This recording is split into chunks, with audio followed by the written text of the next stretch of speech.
रोमांचक कथा। प्रस्तावना। हनुमान जी, जिन्हें बजरंग बली के नाम से भी जाना जाता है, भगवान श्रीराम के परम भक्त हैं। उनकी शक्ति, बुद्धि और भक्ति की अनेक कथाएं प्रसिद्ध हैं, लेकिन एक ऐसी भी कथा प्रचलित है जिसमें हनुमान जी ने एक राक्षस जूब सुराया को मारकर भगवान को उसके पेट से मुक्त किया था। यह कथा बहुत ही रोचक और शिक्षाप्रद है। जूब सुराया का उदय। बहुत समय पहले की बात है। एक बार जब भगवान विष्णु ने अपने अवतारों के माध्यम से धरती पर अनेक राक्षसों का वध किया, तब एक महापराक्रमी दैत्य जूब सुराया ने तपस्या करके ब्रह्मा जी को प्रसन्न किया। उसने ब्रह्मा जी से अमरता का वरदान मांगा, लेकिन ब्रह्मा जी ने कहा, अमर तो कोई नहीं हो सकता, लेकिन मैं तुम्हें एक ऐसा वरदान देता हूं कि कोई भी देवता, दानव या मनुष्य तुम्हें नहीं मार पाएगा। केवल एक वानर ही तुम्हारा अंत कर सकता है। जूब सुराया ने सोचा कि वानर तो छोटा सा जीव होता है, वो उसका क्या बिगाड़ेगा। उसने वरदान स्वीकार कर लिया और अपनी शक्तियों का दुरुपयोग करने लगा। वो देवताओं को सताने लगा और स्वर्ग पर आक्रमण कर दिया। देवताओं ने उसका सामना किया, लेकिन वरदान के कारण वे उसे पराजित नहीं कर पाए। भगवान का अपहरण। एक दिन जूब सुराया ने सुना कि भगवान विष्णु ने धरती पर अवतार ले लिया है। उसने सोचा कि अगर वो भगवान को ही निगल जाए तो फिर उसका कोई शत्रु नहीं बचेगा। वो भगवान विष्णु की खोज में निकल पड़ा।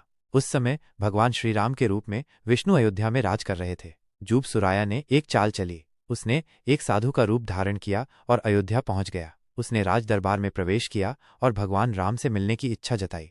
जब वो भगवान राम के सामने पहुंचा तो उसने अचानक अपना असली रूप दिखाया और भगवान को निगल लिया। पूरे दरबार में हड़कंप मच गया। लक्ष्मण, भरत, शत्रुघ्न और सभी सेनापति घबरा गए, लेकिन जूब सुराया तुरंत अदृश्य हो गया और कहीं दूर जंगल में जाकर छिप गया।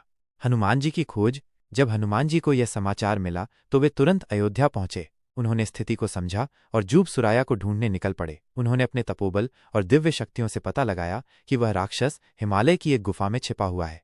हनुमान जी वहां पहुंचे और देखा कि जूब सुराया एक विशालकाय राक्षस के रूप में बैठा है। हनुमान जी ने उसे ललकारा, अरे दुष्ट, तूने भगवान राम को कहाँ छिपा रखा है? उन्हें तुरंत मुक्त कर, नहीं तो मैं तेरा वध कर दूंगा। जूब सुराया हंसा और बोला, ओह, एक छोटा सा वानर मुझसे लड़ने आया है। मैंने तुम्हारे भगवान को निगल लिया है और अब तुम भी मेरा भोजन बनोगे। हनुमान और जूब सुराया का युद्ध शुरू हुआ।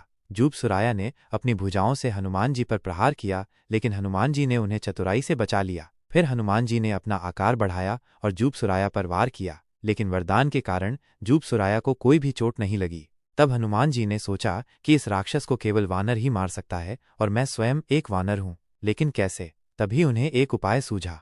हनुमान जी ने अपना आकार छोटा कर लिया और जूब सुराया के मुंह में घुस गए। राक्षस ने सोचा कि हनुमान उसके पेट में जाकर मर जाएगा, लेकिन हनुमान जी ने उसके पेट में ही अपना विशाल रूप धारण कर लिया। जूब सुराया का पेट फटने लगा। वो चिल्लाने लगा, बचाओ, मेरा पेट फट रहा है, लेकिन तब तक बहुत देर हो चुकी थी। हनुमान जी ने उसके पेट को चीर दिया और बाहर आ गए। भगवान की मुक्ति। जूब सुराया के पेट से भगवान राम सही सलामत बाहर आए। हनुमान जी ने उनके चरणों में प्रणाम किया। भगवान राम ने हनुमान जी को आशीर्वाद दिया और कहा, हनुमान, तुमने फिर से एक बार मेरी रक्षा की। तुम्हारी भक्ति और बल अद्वितीय है। जूब सुराया का अंत हो गया और देवताओं ने आकाश से पुष्प वर्षा की।